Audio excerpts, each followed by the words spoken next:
السلام عليكم ورحمة الله وبركاته.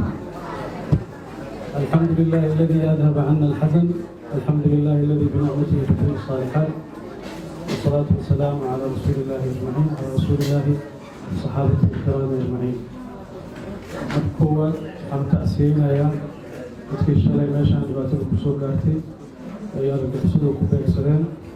ilaahay inta dhimatay ha u naxariisto, inta dhaawacaana ilaahay ha u boogadhayo oo caafimaad degdega ha siiyo. marka labaad waxaan u mahadcelinayaa maamulka doorashada, gudoomiyaha, xubnaha, howlwadeennada dhammaantood waan u mahadcelinayaa shaqada wanaagsan iyo wakhtiga ay geliyeen. sidoo kale waxaan u mahadcelinayaa marti sharafka, xildhibaanada labada aqal, saaxiibada ee ka yimid safar dheer soo galay ee maanta inay joogaan markhaati inay ka noqdaan u yimid, ayagana si gaaraan u mahadcelinayaa. waxaan rabaa halkan inaan ka idhaahdo laba kelmadood, mid aniga igu saabsan iyo mid ragga soo socda hadda bannaanka taaga oo soo geli doona ku saabsan.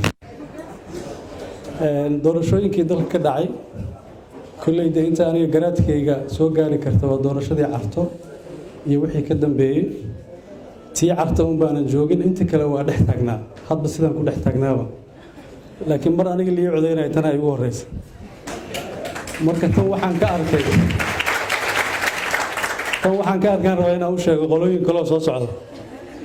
marka nin xoolo dhaqanaya waxaa la yidhi sheekhu intuu uu yidhi ducee.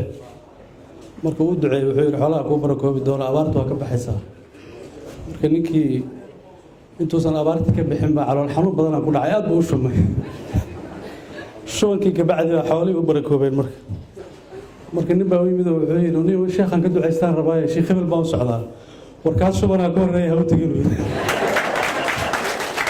marka doorasho dadban shuban baa ka horreeyaa loo adkaysta. intaa markii laga soo tago waxaan ilaahay ka rajaynayaa in xildhibaannimadan ay noqoto mid si saxa u matasha dadka uu matalo ee tirsigeedu yahay eber 86. wuxuu noqon doonaa mid matalo beledweyne, wuxuu noqon doonaa mid matalo hiiraan, wuxuu noqon doonaa mid matala hirshabeelle, wuxuu noqon doonaa mid matala soomaaliya. intaasba waa loogu adeegi doonaa.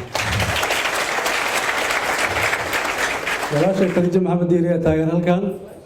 marka mar labaad iyo mar saddexaad sida loogu soo noqdana ayadaan ka baran doonaa. waana mahadsantihiin. wasalaamu calaykum waraxmatullah.